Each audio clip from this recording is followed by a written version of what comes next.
Hey, você aí do outro lado.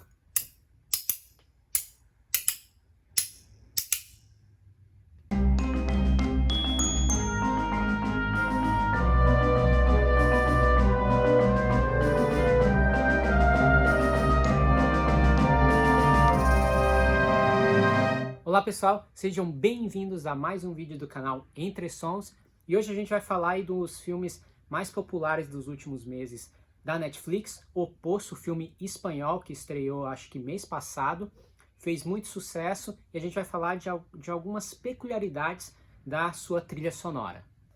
O Poço, dirigido por Galder Gatxu-Urrutia e música original de Aranzazu Calleja, conta a história de Goreng e sua aventura, se podemos dizer assim, né? Dentro do poço, uma grande prisão onde os presos estão divididos por níveis, 2 pessoas em cada nível, e são alimentados por meio de uma plataforma flutuante, a gente não sabe de onde ela vem, de onde ela vai, e que desce gradualmente por eles. Dessa forma, os presos dos níveis superiores podem comer mais, enquanto dos níveis mais baixos testam sua, lá embaixo, inferior, bem embaixo mesmo, testam sua sanidade ao passar fome. O longa espanhol foi classificado como um filme de suspense e esteve em primeiro lugar entre o top 10 filmes mais populares entre os brasileiros na Netflix.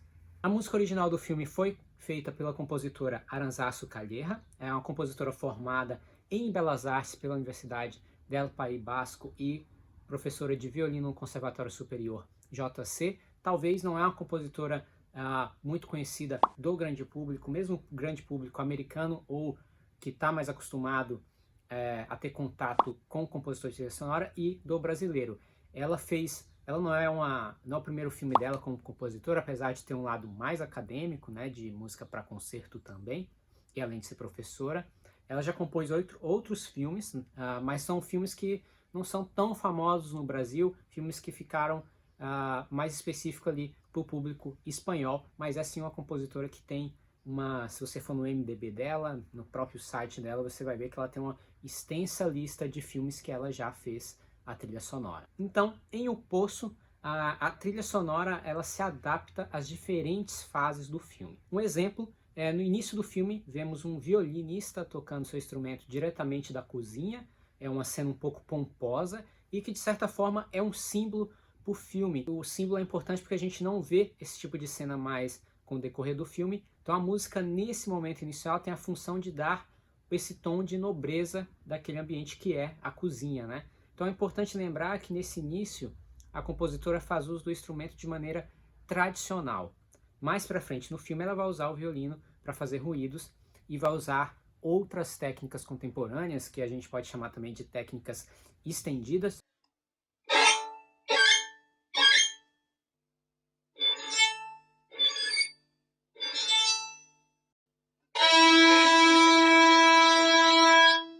Essas técnicas se relacionam com os sons da plataforma e os seus atos de violência que vão se agravando com o decorrer do filme.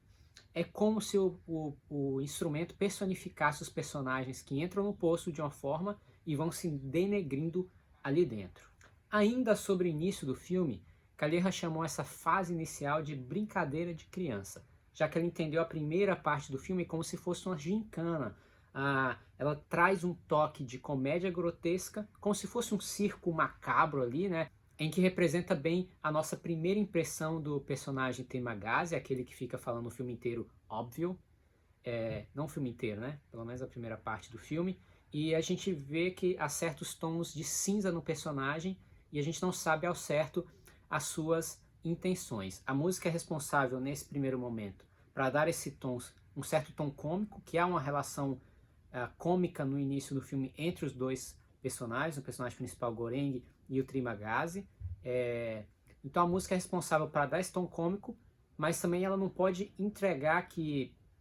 Ela não pode passar uma falsa sensação que o filme é aquela tranquilidade toda, e nem passar também a resposta final, que depois daquela cena, quando eles vão para um nível inferior do que eles estão, que eles vão passar fome, que o Trimagazi é um safado, um vagabundo, que vai tentar matar o Goreng para comer ele, né? O filme começa a entrar na loucura dele, na bizarrice dele. Então a música não pode entregar nesse começo do filme, principalmente para quem não sabia nada do filme, que foi o caso de muita gente que foi assistir o filme, ele não pode entregar que daqui a pouco vai virar uma matança do caramba. Então, essa primeira parte inicial, a gente vê os dois tomando banho, brincando, aí jogam água na cara do outro, os caras ficam pelados zoando, comendo a comida, comendo bem pra caramba. Então a música, ela traz uma sensação de passagem de tempo, que é um tempo que eles passaram se divertindo e se conhecendo, mas no fundo a gente ouve uma certa bizarrice na música, a música que traz esse lado cômico meio macabro, né? É como se fosse um humor negro, né? Você não sabe se rir ou se você fica desconfortável com aquilo. O interessante é que essa percussão não é uma percussão qualquer, e eu acho que é uma das coisas mais interessantes do filme é o uso da percussão que a compositora Calleja faz. A compositora usou sons de colheres, garfos, pratos, facas e outros utensílios de cozinha para compor a sua percussão, o que relaciona muito bem com um dos temas do filme, que é a comida. Então a gente tem aquelas cenas que a gente tem os caras subindo em cima da mesa, fazendo barulho com a comida, até mesmo você vê que a edição de som, dos efeitos sonoros, ela traz uma certa relevância para os utensílios de cozinha. Quando tem a plataforma descendo, a gente ouve a comida se mexendo.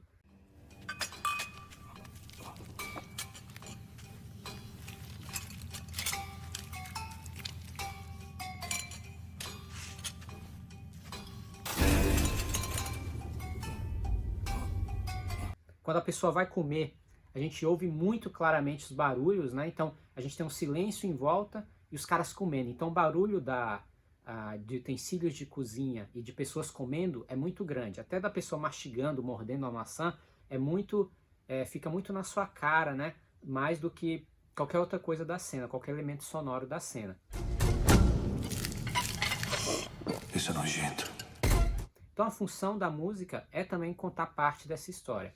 Então a compositora decidiu usar os instrumentos de cozinha que já estão presentes no efeito sonoro para fazer a percussão. Então todo o ritmo daquela parte inicial, ele é feito com instrumentos de cozinha. Ela gravou os sons separados, levou para um software como um Cubase, Logic, um Reaper, que é um software gratuito, e ela manipulou esse som a forma de conseguir compor uma percussão com esses instrumentos. Depois desse primeiro arco, quando Goreng e Trimagasi vão para um nível mais inferior, onde a comida não chega, e aí que o filme realmente começa a ficar mais sério, os espectadores vão ouvir uma trilha sonora mais perturbadora.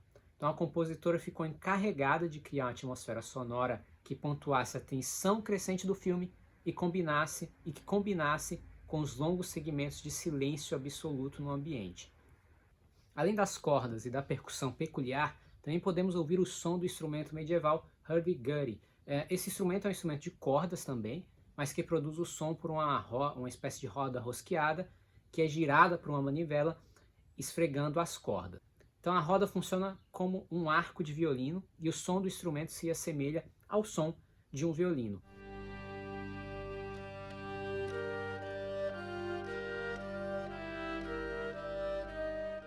Então o hurdy-gurdy, juntamente com o violino, foi responsável por criar uma atmosfera mais tóxica a partir do momento em que o filme começa a ficar mais sério e sinistro.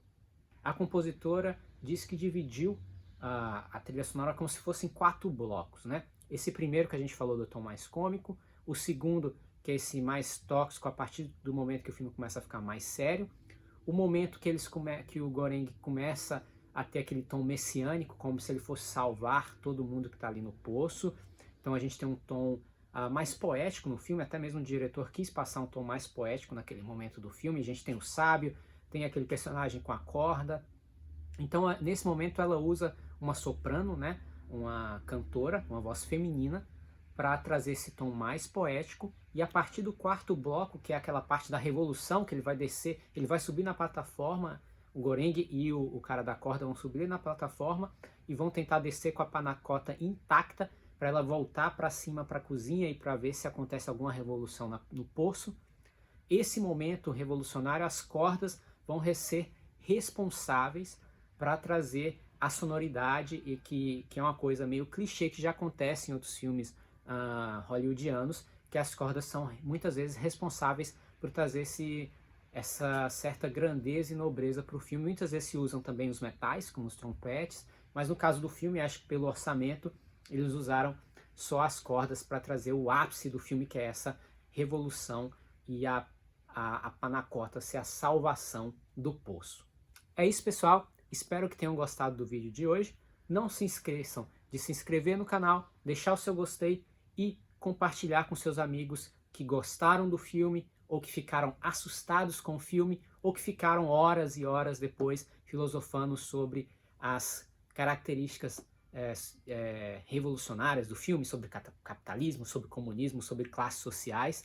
E se você assistiu o vídeo até aqui, comenta aí embaixo a palavra panacota. E não se esqueça de deixar também o momento que você ficou mais cabreiro no filme.